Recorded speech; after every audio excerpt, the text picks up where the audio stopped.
Have you ever wondered what it's like to work in law enforcement? Here on Behind the Star, we share stories about the Orange County Sheriff's Office, Central Florida's largest law enforcement agency. From forensics to dispatch to the deputies on patrol, we'll talk to the brave men and women who protect our community. This is Behind the Star, the official podcast of the Orange County Sheriff's Office.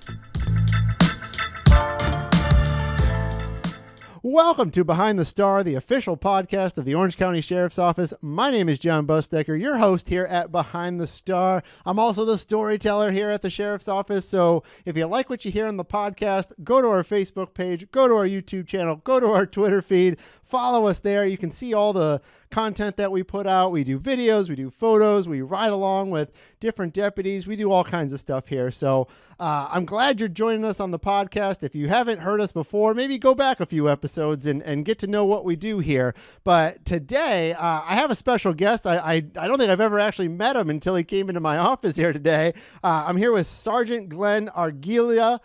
He is the sergeant over in AIM, which is Analytics, Intelligence, and Monitoring. I think they actually say AIM for short, not AIM. But welcome to Behind the Star. Thank you. Thank you for having me. Yeah, I know. Thanks for coming here. And so sometimes I go over to the area, but you came to me today, which is absolutely fine. And why don't you explain what exactly is AIM? So AIM is a relatively brand new unit that we started in 2017. And basically what we do is we take information from calls for service that come into the comm center, and we start to develop information based off the information that is received. So like, for instance, an address, a name, maybe a phone number, or just a general location. I have analysts and detectives that work for me, and they will look up historical information. Maybe there's some real-time information that they have access to. And then we start putting that information into the calls for service that the deputies are responding to, so that they can make a more informed decision on how to handle that call, as well as supervisors. If we provide information that may lead to an apprehension or a closing of that case, then the supervisor can also make better use of the resources that he has available to him. With everybody being so short, you got to be able to do that, so to make the best of what you have. So we're going to break that down in a few things here. Yeah, so let's start with the beginning part of it. So to me, and I'm just a layperson, and I'm actually learning a lot here too. I don't know a lot with your section or unit. What do you call it? A unit. Or we're a squad, but we're assigned to a unit. I don't know exactly what you guys do, so I'm glad you're here. So let's say a call comes in, 911. Somebody says there's somebody in my neighborhood. He's acting crazy, and he's my neighbor. And so does that sort of start your process, or you start saying, all right, we're going to look into this person's history, or is that kind of what you do? Yeah. So if that person, they said their neighbor and that neighbor lives at such and such address, and they may have a nickname for the guy, but they don't know his real name, then we'll start looking at the nickname. We'll start looking at the address to see if we've responded there before, and maybe we have some stuff on that person. And when you say you're looking, like where are you looking? And so we have access to databases, and then the majority or a lot of the stuff. I mean, it's not uncommon, us as law enforcement come into contact with people pretty much on a frequent basis. Yeah, the same person. I don't want to say the same people all the time, but a lot of the repeating customers. Correct. I guess you could say. Yes. And so we may have some historical information on that person, whether they have a history of being armed, being violent to law enforcement, or a threat to themselves or other people. So we start looking into that, and then we start putting that information into that call that the deputy has received, so that one, if it's an officer safety issue, then we will announce that on the radio, or we will have the communications center announce that on the radio. So, because not everybody's listening to that deputy going to that call, but then now that makes the supervisor pipe up and say, hey, county, is there another unit going to that call with that guy, with that deputy, so to handle that call. So it helps everybody out. So like you were saying, so a call comes in, my neighbor's being weird, and then you start looking into like, who might this person be? What's their background? How many times have we maybe been to that person's residence? And so as the deputy's sort of heading that way, your team is looking for information, and then that way you can relay it to the deputy and maybe their supervisor as well and say, look, this person is known to have firearms and he don't like law enforcement that much. Right. Just to give you an FYI, so when you do get there, you at least kind of know what you're walking into. Yes. So the first time we did this, we started this back in 2017. All right, so not that long ago. No, yeah, correct. We are a brand new unit. And in 2017, we had a call for service happen, which was a drive-by shooting. So the suspect was gone, and so it was an over with call, so it was downgraded to code 2, and one deputy was going out to that call. And the caller said that his house was shot up and the neighbor's house was shot up. So my analysts were able to look into the address that the deputy was responding to and see who all lived there, if they were involved in any illegal activity or anything like that. And they weren't. So they also then checked the next door neighbor's house that got shot at, and they found out that that house had been part of, or was home invaded for drugs a month prior. Okay. And that one of the people living there had an arrest warrant for him. Okay. So we stopped him. We pulled him on the radio and said, hey, you might want to take somebody else with you because you could potentially come into contact with somebody who may be dangerous.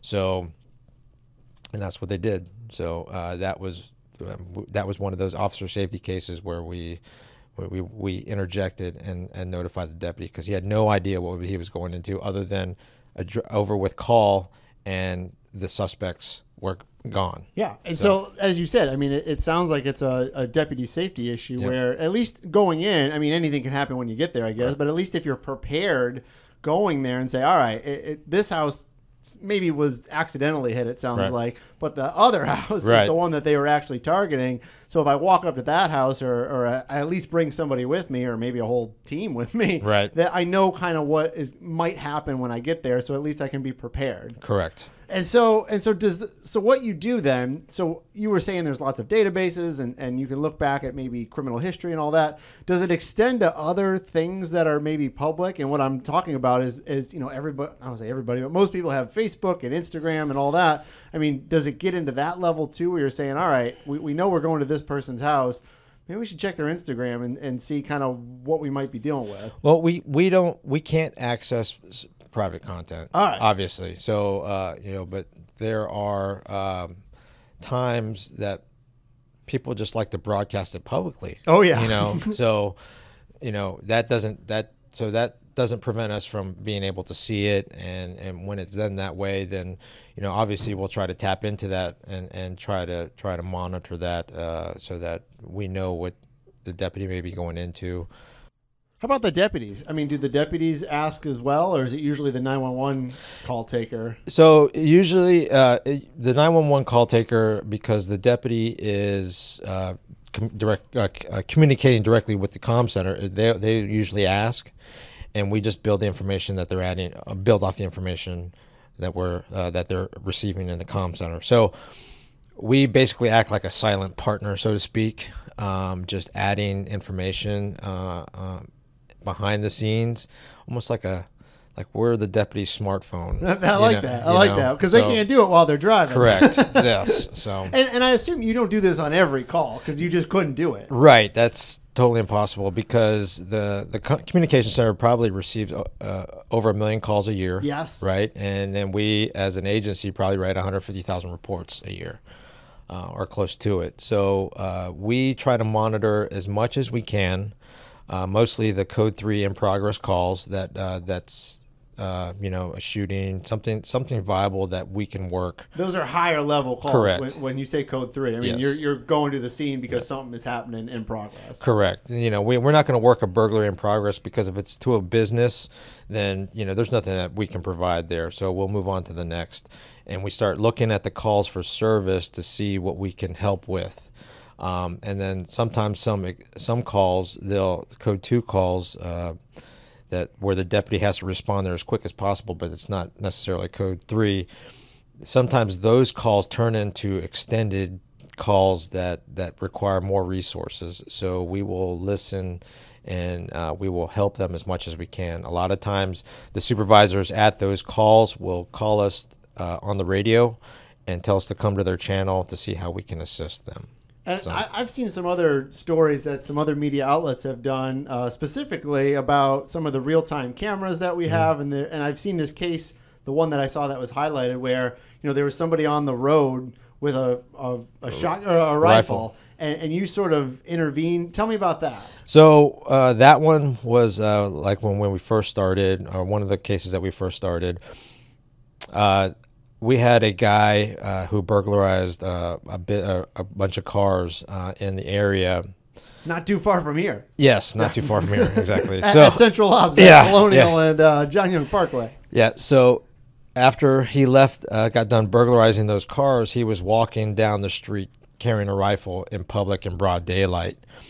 Fortunately, we had a camera in that area, so we were able to track him and watch him to see his movement. Because he had a long gun, we were able to talk the deputies in that were responding to that location and tell them play by play of what this guy was doing. The video shows that he was pointing the gun at traffic, moving traffic going by, and it's a wild video. Oh when yeah, you see it. yeah. So and then you see the deputies take the guy down with no resistance whatsoever, which was great. That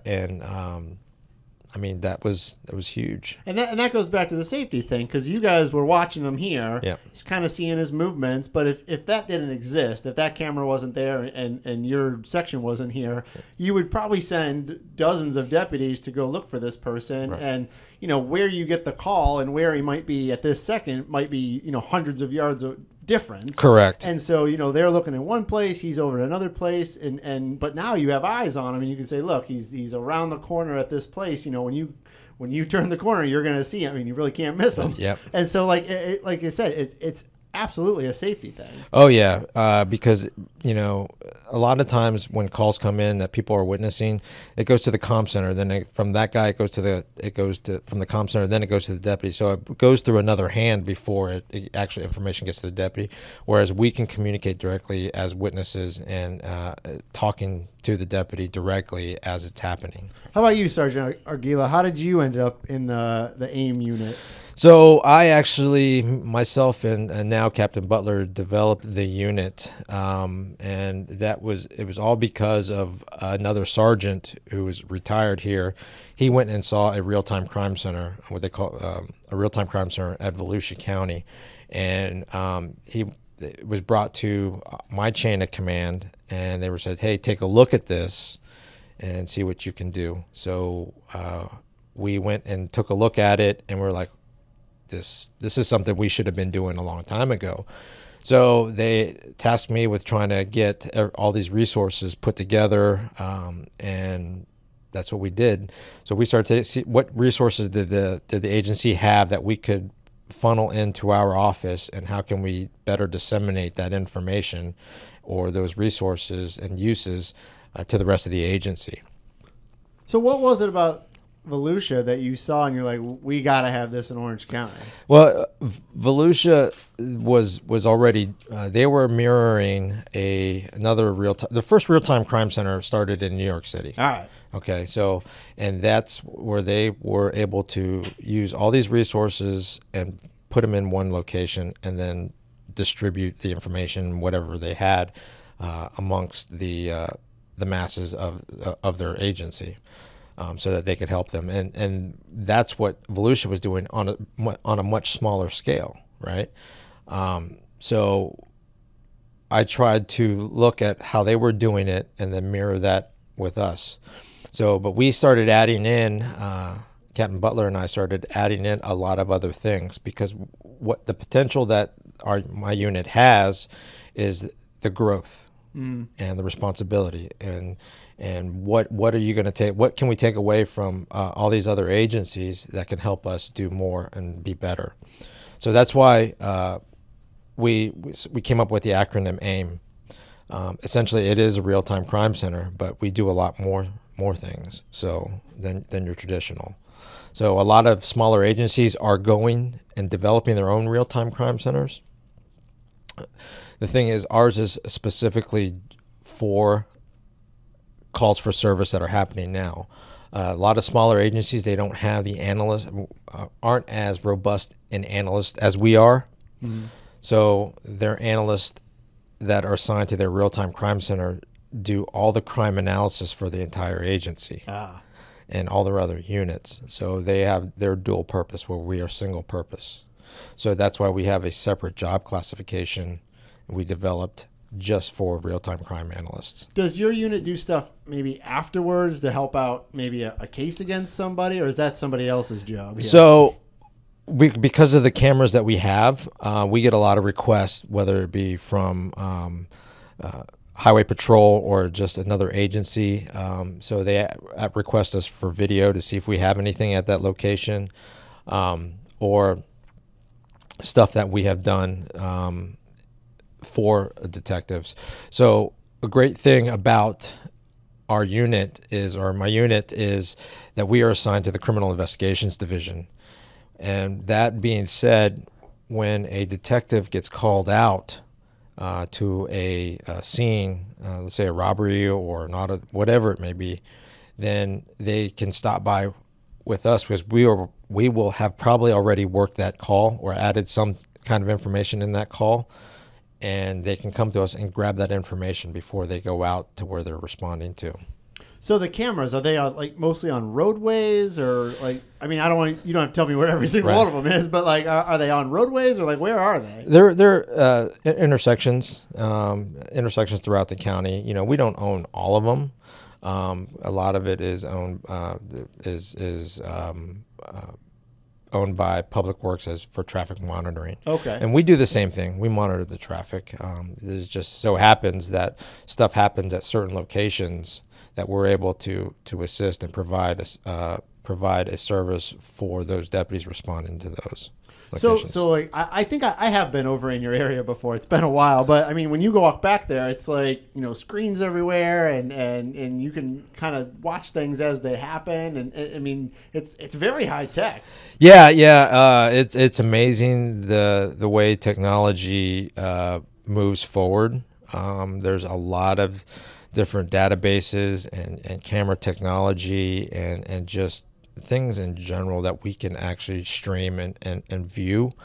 You know, this was not something that I planned to do when I first started law enforcement. Which was when? 1995. All right. So, but it's something that forces you to know and understand.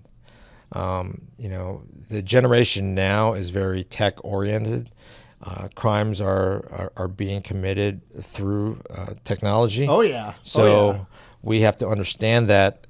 Even us that have been in here a while, where, you know, before smartphones, when the internet was AOL, you know, so that forces you to have to know what everybody is doing and how they're doing it. So, how many people work in your unit?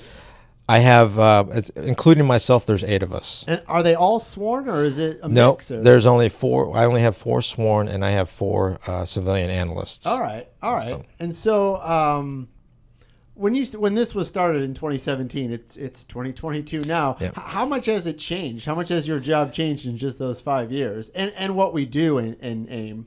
Oh, it's grown a lot. So we started in a room probably about the size of this office. All right, my office is not huge. It's probably 12 by 12, I'd say. Yeah. Yep. So our monitors were stuff that was left in evidence. So we've done a podcast on the evidence warehouse. If you want to go back and listen to that one, we get a lot of things in evidence, and which is TVs, cameras, a little bit of everything. They're not always in the best shape when you get them, as you can expect, because sometimes they're stolen goods or they're evidence. Yes. And so, I can imagine that some of those TVs might have not been so great. Yes. So then we got with my chain of command let me use a select 2 analysts. And then I only had, at the time, I had a corporal and I had 1 detective.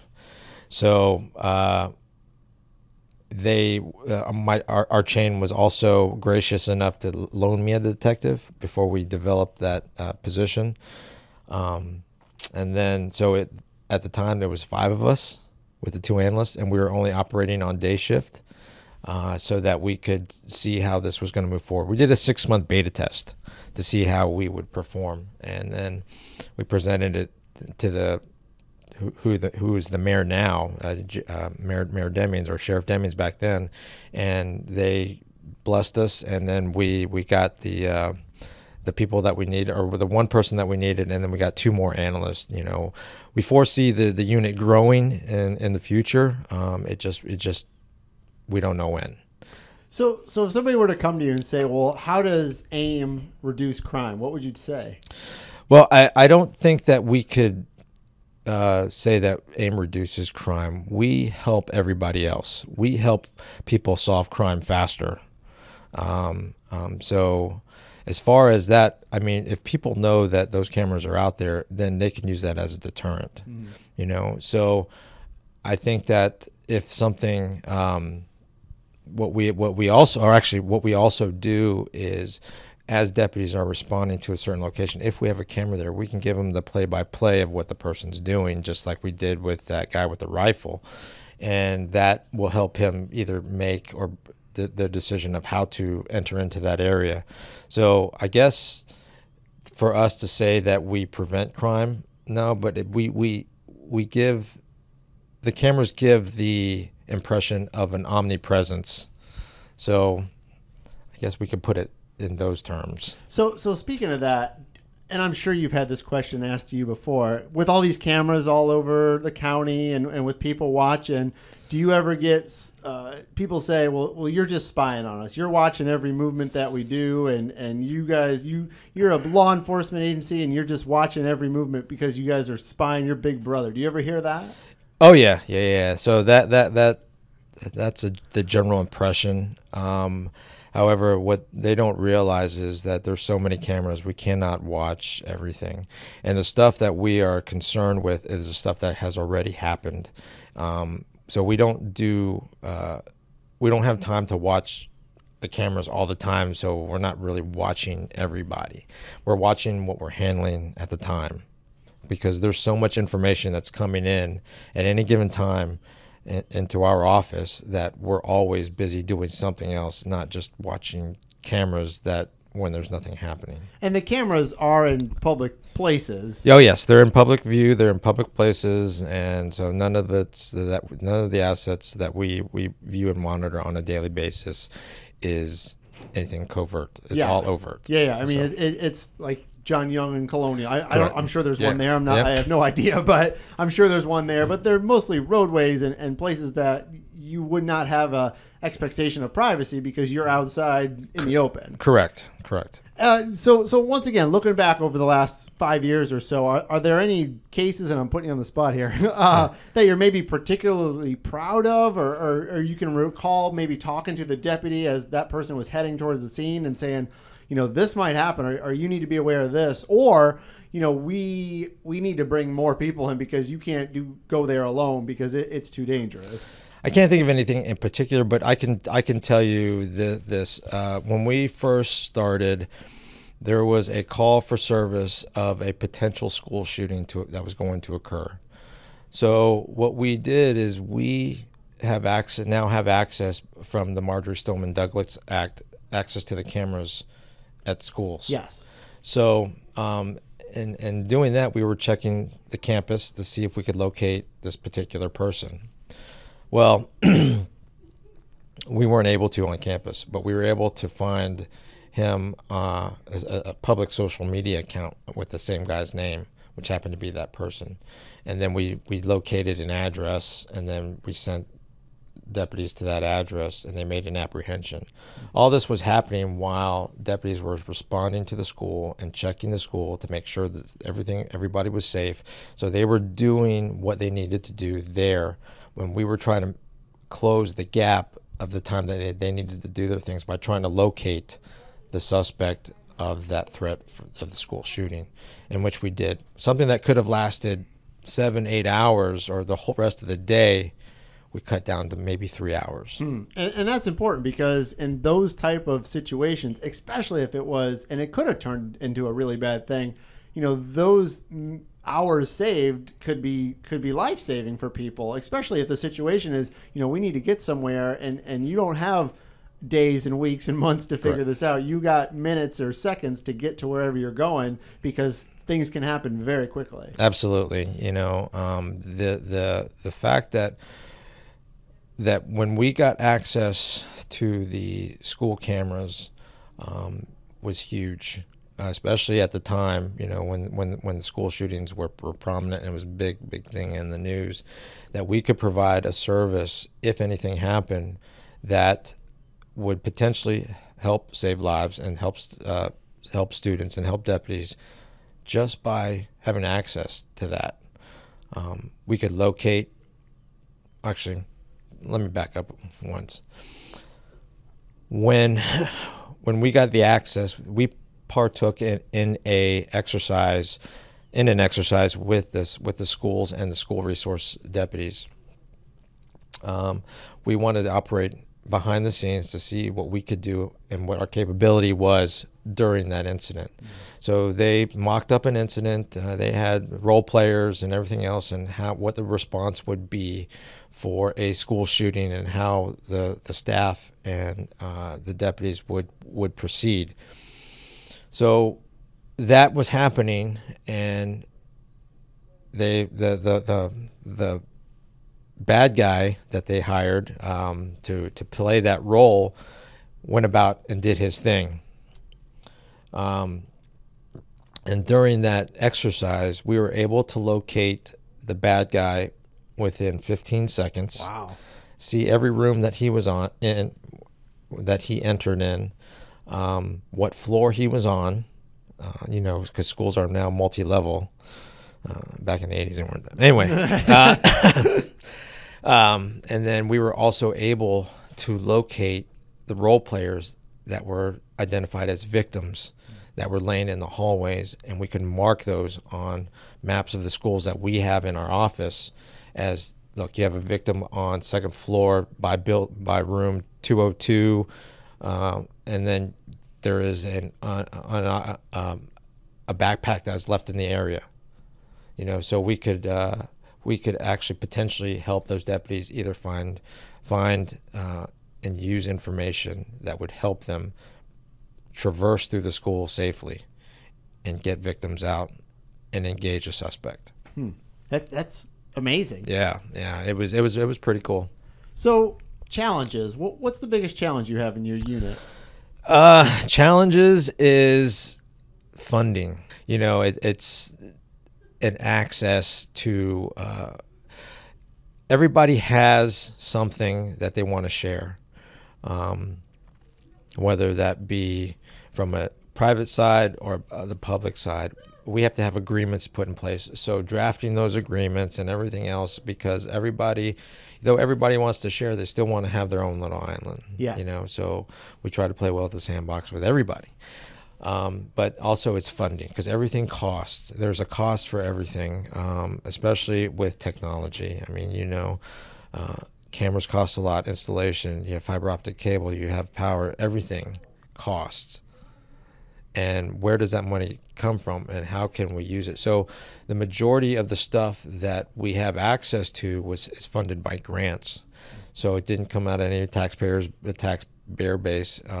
When we first started our unit in that little room, I mean, it cost the agency maybe less than $5,000 to have everything that we had access to, and that was including putting up the TVs and building and stuff like that. So, I mean, we piecemeal everything, and that's all it cost us. Well, like you said, as things go on, I mean, all that stuff costs money with servers and data and optics and cameras, and if one breaks, I mean, that's maybe that's not on us, but like it all costs money, and right. And as more people see the results of it, you say, well, we need to do this, we need to do that. Well, that's easy to say, but sometimes it can cost a lot to do all that stuff. I have thousands of dollars worth of camera gear in here, and I understand the cost behind all of it. Yeah, and and Florida's not kind to the technology that sits outside, you know. Yeah, so a little hot outside. Oh yeah, so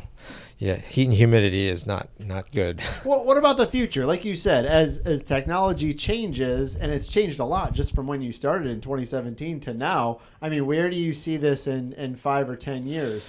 So ultimately, we would like to see the unit grow as far as personnel, and then grow in technology, and then grow as far as development of an actual larger office, you know, and then increase in the amount of hours that we cover. We're not 24/7. I don't have the staffing for that to maintain that, and you know, we currently operate Monday through Friday. You know, the goal, it would be to cover all the hours so that we could help all the deputies all of the time. But we're just not there yet. Yeah. I mean, criminals don't take the weekends off. Right. Correct. Some of them do, maybe, but not all of them. All right, Sergeant. Well, thank you so much for chatting with me. I'm going to go back over there and check out your area just so I can get a picture of it, and we'll post some photos online as well. But thanks again for joining me on Behind the Star. Yeah, absolutely. Thank you. Thanks for listening. Don't forget to subscribe to Behind the Star. You can find us wherever you get your favorite podcasts. Also, follow us on Twitter, Instagram, Facebook, and YouTube. Until next time, I'm Jon Busdeker, and this is Behind the Star.